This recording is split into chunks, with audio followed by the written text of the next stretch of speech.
One night, a billionaire, a man accustomed to the world bending to his will, secretly trailed his unassuming maid, an act that would irrevocably alter the course of his life. Henry Orsini was a name synonymous with power and wealth. He commanded respect, if not outright fear. Grace, on the other hand, was a whisper in the vastness of his mansion, a silent, almost invisible presence. Each evening, as dusk settled, she would leave the imposing Orsini residence, a worn bag clutched in her hand.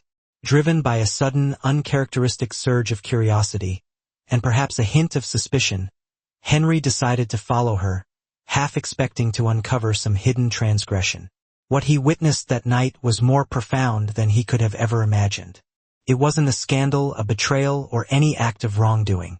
It was something far more unsettling, something that stripped away his carefully constructed facade and exposed the raw humanity beneath. This wasn't just a tale of a billionaire and his maid. It was a story about the transformative power of truly seeing another human being, not with the cold, detached gaze of the privileged, but with the empathetic lens of the heart. In the glittering metropolis, Henry Orsini was a titan, a hotel magnate of immense wealth. His name evoked images of sprawling luxury and ruthless ambition. He was known for his icy demeanor, his sharp intellect, and his untouchable status. Within the opulent walls of his glass mansion on Queen's Drive, however, resided a figure who moved with the quiet grace of a phantom. That was Grace, his maid. Grace was the embodiment of diligence and discretion. She arrived before dawn, her movements hushed, her presence unobtrusive. Her voice was a gentle murmur, her gaze averted. She rotated between two simple dresses week after week. Complaining was foreign to her, gossip unheard of. She cleaned with tireless dedication, cooked with understated skill, and vanished before the sun dipped below the horizon. Initially, Henry barely registered her existence. She was merely a fixture of the background, like the expensive art on the walls or the meticulously manicured gardens. But a particular evening etched itself into his memory. At precisely 5:45 p.m., the setting sun cast long, golden shadows across the hallway. Henry, passing by the stairwell, noticed Grace standing near the front door, adjusting the straps of two nylon bags. She was unaware of his presence. One bag seemed laden with food, the other with papers. Where was she going with these? Why did she always leave before nightfall? And what secrets were concealed within those unassuming bags? He took a step closer. Grace, she startled, her eyes widening slightly. Yes, sir? You're leaving already? Yes, sir. I've completed all my tasks for the day. What's inside the bags? She hesitated, a flicker of uncertainty in her eyes. Just some food and documents, for... She lowered her gaze. It's personal, sir. Henry frowned, a rare display of curiosity creasing his brow. You've been leaving early almost every day. She nodded, her response concise and unwavering. Yes, sir. No further explanation. No excuses offered. Just a simple, obedient yes, sir. He remained silent, his gaze fixed on her as she walked out of the gate, her back ramrod straight, her steps swift and purposeful, the bags held tightly against her sides. That night, Henry found himself unable to concentrate. Board meetings, multi-million-dollar contracts, and the myriad problems of his vast hotel empire all faded into the background, overshadowed by the image of his departing maid. What kind of maid carried legal documents in a threadbare tote bag? What kind of maid never asked for help, even when her shoes were falling apart? He accessed her employee file, meticulously maintained, devoid of any red flags. Yet, something felt amiss. The pieces didn't quite fit. Grace was concealing something. As the clock struck midnight, Henry Orsini, a man who had never pursued anything beyond his own ambition, reached a decision. He would follow her, not out of anger or arrogance, but with a burning question in his heart. Who was this woman who cleaned his house but remained a complete stranger? Henry was unaccustomed to shadowing others. He was the one usually trailed by a retinue of assistants and admirers. But on that Friday evening, he found himself behind the wheel of his black SUV, a plain cap pulled low over his brow, dark sunglasses obscuring his eyes. He dismissed his driver. Tonight he would act alone. His hands gripped the steering wheel, his silence conveying more than words ever could. From behind the tinted windows, he observed Grace as she emerged from the compound precisely at 5:55 p.m. Her 2 bags in hand. Same faded dress, same unwavering gait. She didn't hail a taxi, nor did she flag down a motorbike. She simply walked, street after street, her worn slippers slapping against the dusty pavement. She navigated the corners with the ease of someone intimately familiar with the route. Henry followed discreetly, maintaining a safe distance. They passed vibrant shops, noisy motorcycles weaving through traffic, hawkers shouting their wares, and women fanning the smoke rising from grills of roasting corn. But Grace remained oblivious, her gaze fixed straight ahead, her face serene, her pace unwavering. Finally, she boarded a dilapidated yellow bus, its conductor clinging to the open door. Henry trailed in silence, his black SUV gliding through the chaotic city traffic like a stealthy predator, his eyes never leaving the bus. The route meandered through neighborhoods he hadn't visited in years, impoverished areas filled with dilapidated houses and the constant din of life struggling to survive. He raised an eyebrow, a flicker of surprise in his expression. Grace disembarked. Henry slowed to a stop a few meters away. He watched as she passed a block of crumbling buildings, turned onto a narrow street, and disappeared through the rusted gate of a low-fenced compound. Above the entrance, a faded sign proclaimed, "House of Second Chances. Free classes, free meals, free hope." Henry frowned. What is this? He leaned forward, peering through the cracked window of the building. Inside, adults sat on worn wooden benches, notebooks in hand. Market women with faces etched with hardship, men in dusty work boots, all focused on a figure standing at the front of the room. Grace. But she wasn't sweeping or scrubbing. She was teaching, writing on a blackboard in large, clear chalk letters, today's lesson neatly presented. She was also helping fill out complex hospital forms. Henry's mouth fell open slightly. He watched as she moved through the room, a warm smile gracing her lips, her voice patient and encouraging, her eyes radiating life. She paused beside a woman, gently guiding her hand across the page. The woman's face lit up with a sense of accomplishment. That smile, he had never witnessed it before, not in his house, not in the sterile marble hallways, not while she was wielding a broom or pushing a mop. This wasn't just a maid. This was something more, something extraordinary. For the first time in years, Henry felt a lump forming in his throat. He remained in the car for over an hour, unable to tear himself away. Grace moved about the small classroom with an understated authority, her voice calm yet commanding. She repeated words patiently, ensuring her students understood. When an elderly man struggled to pronounce pharmacy, she knelt beside him, her smile radiant.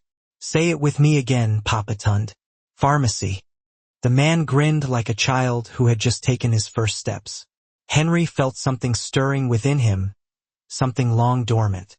As the class drew to a close, Grace opened one of the nylon bags she had carried from his mansion. Inside were loaves of bread and sachets of water. She distributed them one by one, first to the elderly, then to the women, then to the others. A woman with a baby strapped to her back embraced her and whispered, "God bless you, Grace." Henry swallowed hard. He looked at Grace's worn clothes, her threadbare shoes, her own portion of food likely meager. Yet, she gave with an overflowing heart. Suddenly, he felt a profound sense of shame. In his mansion, he possessed a pantry overflowing with food he never touched, closets bursting with clothes he hadn't worn in years, a state-of-the-art gym he never used, and rooms he never entered. Outside his gate, this young woman, his maid, was feeding strangers with the little she possessed. No complaints, no fanfare, no cameras, no applause. Just love, quiet, steadfast, and immensely powerful. His chest felt heavy, not just from guilt, but from the realization that something had fundamentally shifted within him. He no longer simply wanted to know her secret. He wanted to know her, the entirety of her being. And perhaps, just perhaps, he was ready to confront something he hadn't felt in years: admiration. Henry spent a sleepless night in his study, the faint glow of a lamp illuminating the leather chair. The image of Grace teaching, her hand raised to the chalkboard, joy illuminating her eyes, replayed endlessly in his mind. This was more than simple kindness. It was something profound. He opened a drawer and retrieved a slender folder labeled Staff, Grace. The last name had faded with time. Inside, he found sparse details. Grace Joseph, age 25. No emergency contact, no next of kin, just the bare minimum.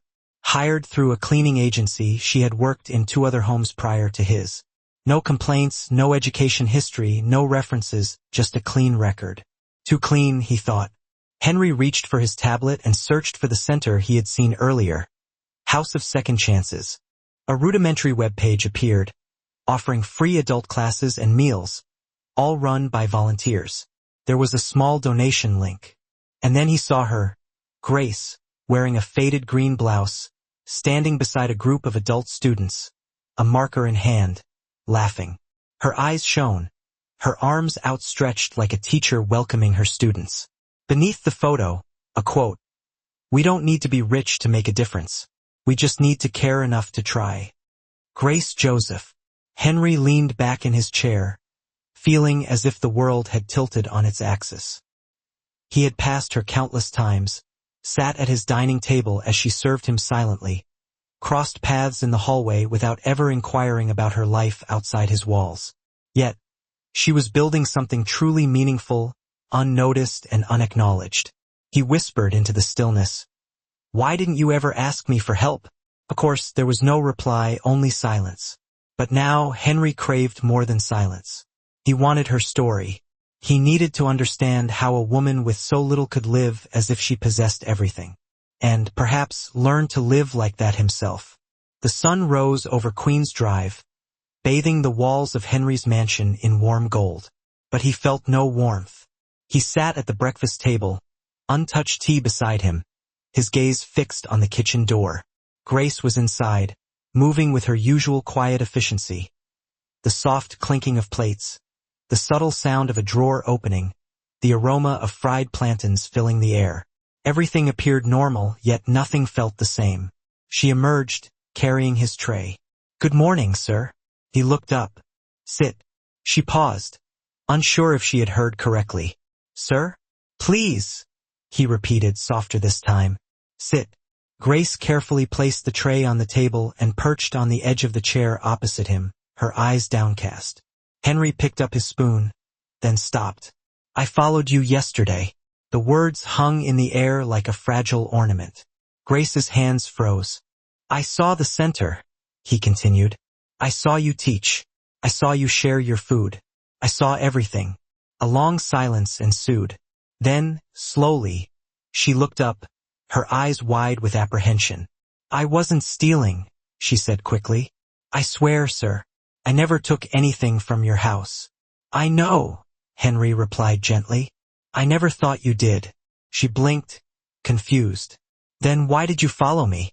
"Because I couldn't understand how someone with so little could give so much." Her eyes welled with tears, but she remained silent. "You never asked for help," he continued. "Not once, not even when your shoes were falling apart or when your salary was delayed that month." "I didn't think it was my place," she said quietly. "People like me, we're taught to just manage." He looked at her, a newfound softness in his gaze. "What if someone wants to help, not because they pity you, but because they admire you?" She bit her lip, unable to meet his gaze. "Why the center?" he asked. Grace finally spoke, her voice low but firm.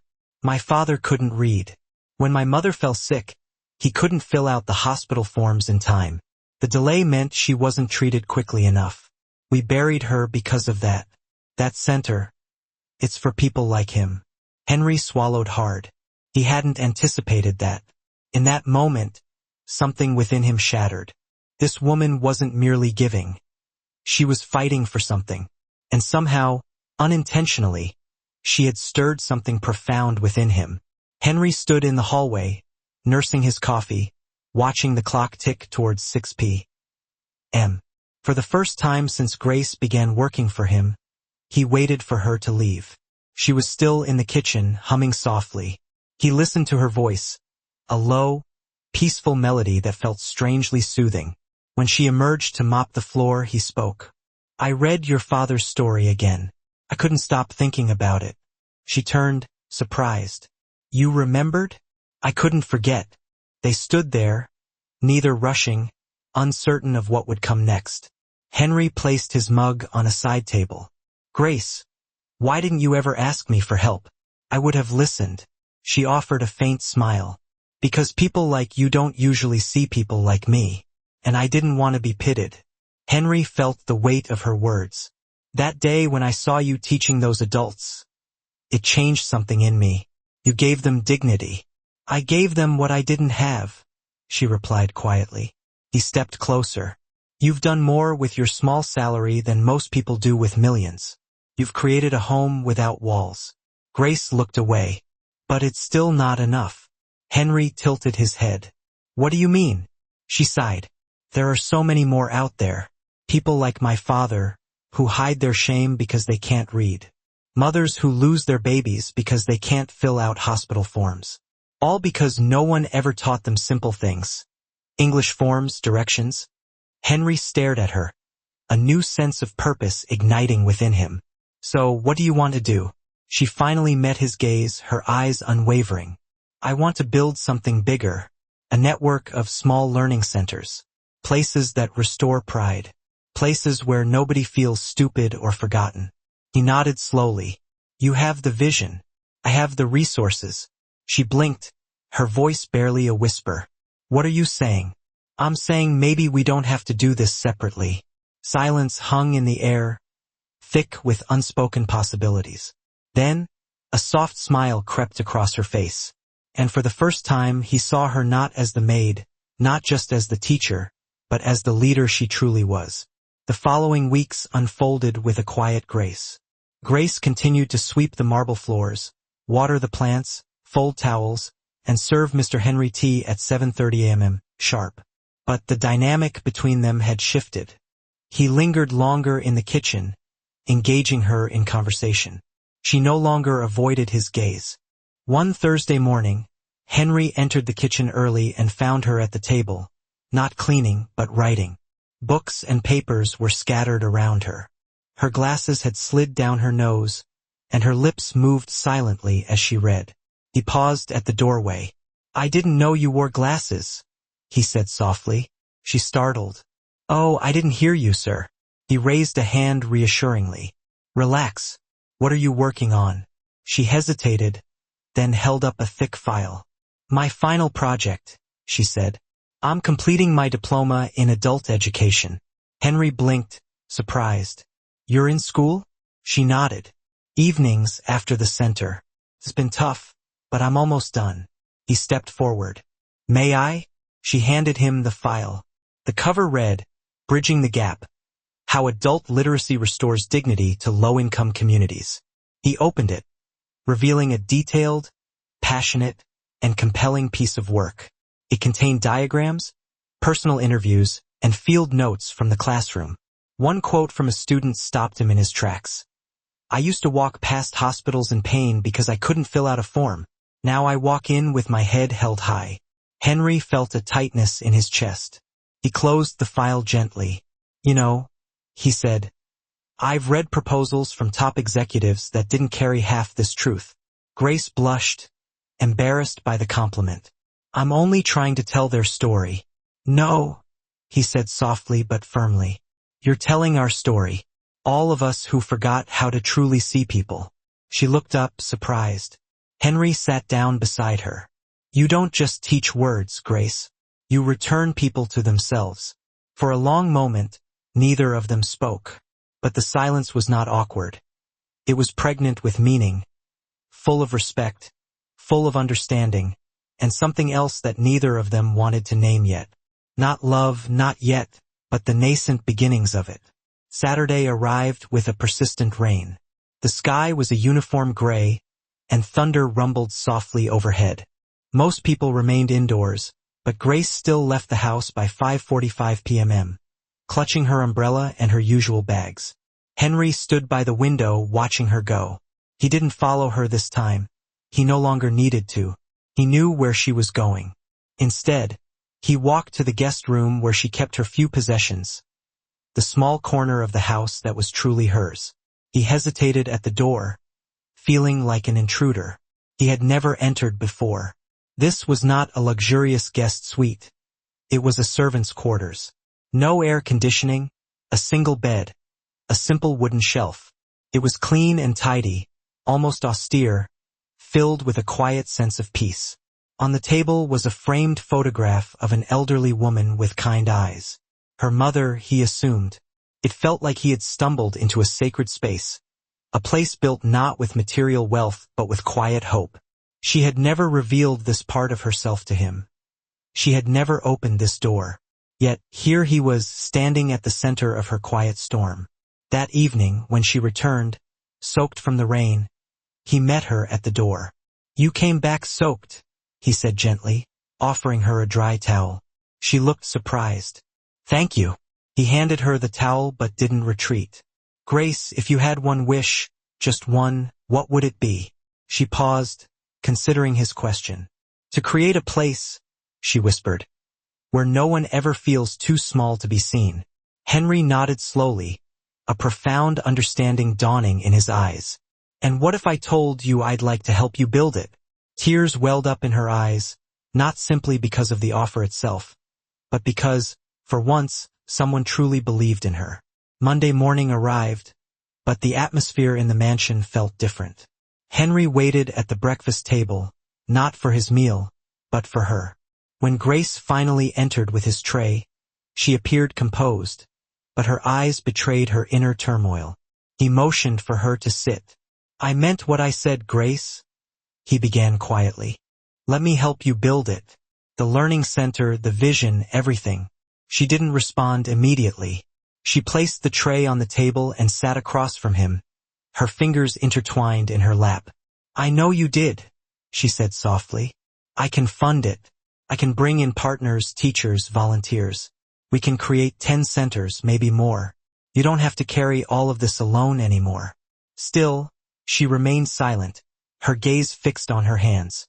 Henry leaned forward, his voice laced with concern. "Why aren't you saying anything?" She looked down at her hands, then up at him, her voice trembling slightly. "Because my answer isn't yes." He blinked, taken aback. "What?" Her voice was barely audible. "I'm afraid." "Afraid of what?" "Of being swallowed." She struggled to articulate her fears. "My whole life I've fought to be seen, not as someone to be rescued, but as someone capable. I've built the center slowly, stone by stone, meal by meal, lesson by lesson. And now, if I say yes, it will no longer be just mine." Henry leaned back, the weight of her words settling in the room like dust. She continued, "What you're offering is beautiful, generous, but I don't want to become someone else's project. I want to build this dream and still recognize myself inside it." Henry exhaled deeply. He hadn't anticipated this. He had expected her to be thrilled, grateful, and ready to accept his offer. Instead, she was guarded, honest, and fiercely independent. He nodded slowly, acknowledging her perspective. "Okay, so what do you want?" Grace's answer was quiet but resolute. "Let me think. Let me pray. Let me breathe." Henry stood, his voice gentle. "I'll wait." As she left the room, Henry realized that this wasn't about money, buildings, or even dreams. It was about trust, and trust required time. The house was quieter than usual. Days passed, but Grace didn't mention the proposal again. She continued to perform her duties, offer her gentle smile, and leave in the evenings with her bags. But something had shifted between her and Henry. The long talks at the dining table ceased. The shared morning tea became a thing of the past, and questions about dreams were left unspoken. One Friday morning, she knocked softly on the door to his study. Henry looked up from his desk. She stood there, her hands clasped together, a white envelope clutched tightly between them. "I've come to give my notice," she said quietly. 2 weeks from today. Henry straightened in his chair, surprise etched across his face. "You're leaving?" She nodded. "I've been offered a part-time job at a school," she said, "and I want to dedicate more time to the center." Henry stared at the envelope. "Is it because of what I offered?" "No," she replied gently. "It's because of what you made me believe I could do." He looked at her intently. She wasn't running away. She was stepping into her purpose. "You changed how I saw myself, sir," she continued. "For the first time, I started to dream out loud, and I want to protect that voice."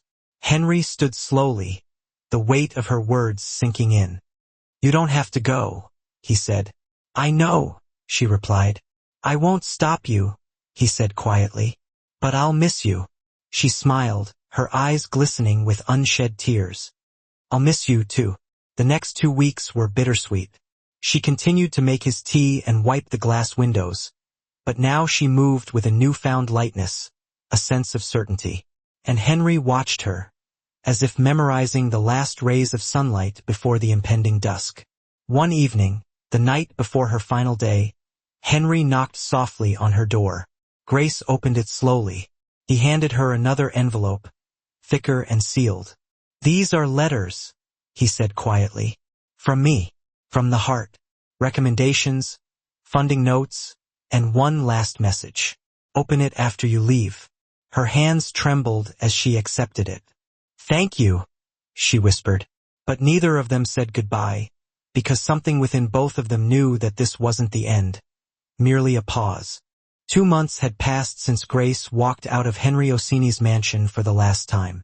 He still remembered the sound of her footsteps as she departed, soft but sure, devoid of bitterness or tears, marked by a quiet dignity. The house felt colder now, eerily silent. He had grown accustomed to her humming in the kitchen, the gentle shuffle of her slippers against the tile, her warm greeting each morning. Now there was only silence. Then, one Thursday evening, an invitation arrived, hand-delivered in a cream-colored envelope with no return address. Inside was a single card, House of Second Chances. Special fundraiser and literacy night. You are warmly invited. Henry stared at the card, stunned.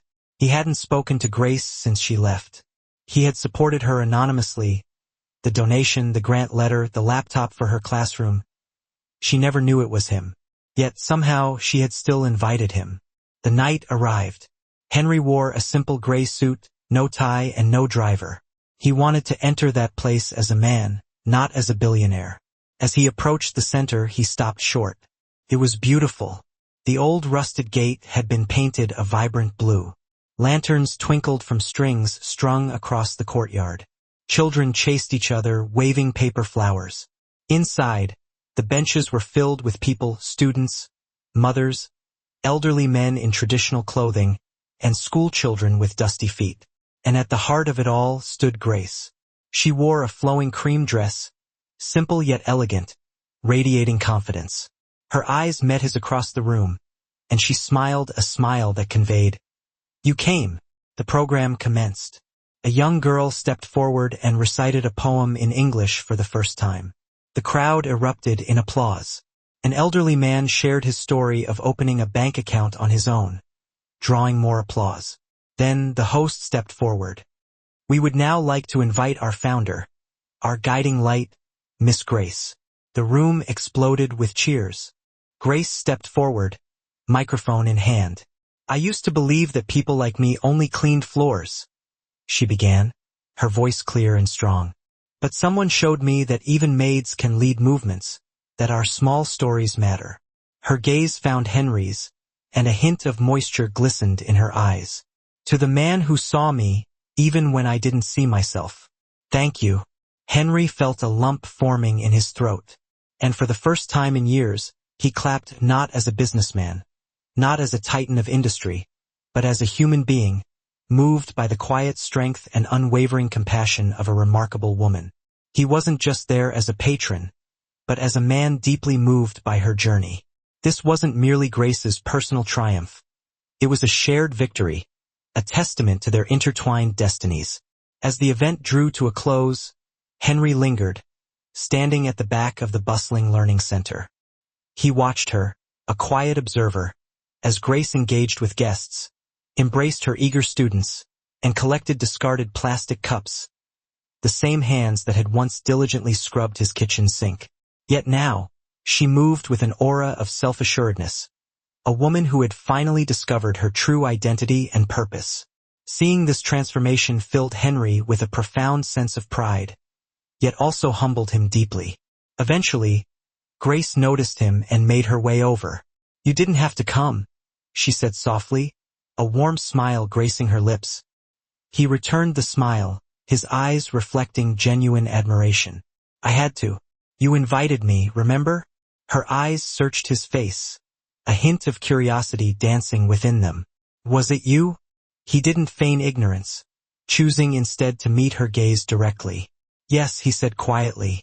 The donation that allowed this place to flourish, the laptop that opened doors to endless possibilities, the encouraging letters that fueled her determination, the anonymous envelope that provided unexpected support, all of it. "It was me." Grace's eyes softened, her expression conveying a mix of gratitude and understanding.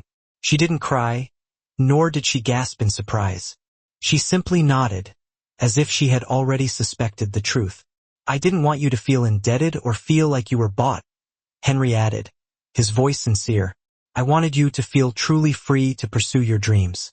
"You gave me more than just money," she said gently, her voice laced with emotion. "You gave me a mirror, Henry.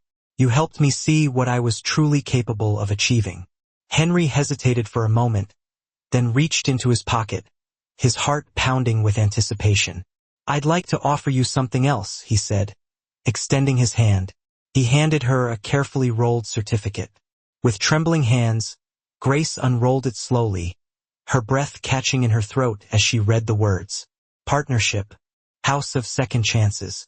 The Orsini Foundation, new program director, Miss Grace Joseph, board seat, full voting rights." She looked up at him, her eyes wide with stunned disbelief. Henry's voice was steady and filled with conviction. "I want to expand this program, this beacon of hope, across the entire country. I want to use your heart and my resources to make a lasting impact. I want to do it the right way, with you leading the charge, guiding the vision." Her lips parted, but no words came. The magnitude of the offer left her speechless. So he stepped closer, bridging the small distance between them. "This isn't charity, Grace. This is purpose, a calling that resonates deep within our souls. And I want to walk beside you, hand in hand, as we embark on this journey together." Her voice cracked with emotion. "Are you sure?" He smiled, his eyes sparkling with unwavering certainty. "I've never been more sure of anything in my life," he said, his voice filled with genuine emotion. Then, softening his tone, he added, "Also, I'd like to take you to dinner. Not as your boss, not as your partner, but as a man who truly sees you, who recognizes the extraordinary woman you are." Tears finally welled up in her eyes and streamed down her cheeks. "I'd like that," she whispered, her voice thick with emotion. A few weeks later, the newly renovated center unveiled its new signboard, a symbol of hope and transformation. Now brighter, bolder, and more beautiful than ever before. It read, "The Grace Joseph Literacy Center, where every name matters." And beneath, in smaller, more intimate letters, "Co-founded by Henry Orsini and Grace Joseph, changing lives, one voice at a time." As they stood hand in hand under the golden sky, bathed in the warm glow of the setting sun, Grace whispered, her voice filled with awe and gratitude, "I used to think people like me only served food." Henry turned to her, his smile radiating warmth and admiration. "Now people like you serve a nation," he said, his voice filled with pride. And together, they walked back inside, ready to continue their journey, side by side. The story that began with suspicion and doubt ended with purpose, partnership, and a love that transcended words, a love that knew no bounds. Sometimes you don't need to have it all to make a difference. Grace was just a maid, a woman who seemingly had little to offer in the eyes of the world. Yet, her little became much, a powerful reminder that true greatness is not measured by wealth or status, but by the kindness we show, the compassion we offer, and the sacrifices we make for others. If this story touched you, resonated with your soul, please let us know in the comments below. Tell us where in the world you're watching from. Don't forget to subscribe to Folktales by Olivia for more emotional, dramatic, and unforgettable stories that will stay with you long after the screen fades to black. Until next time, stay kind, stay strong, and keep watching.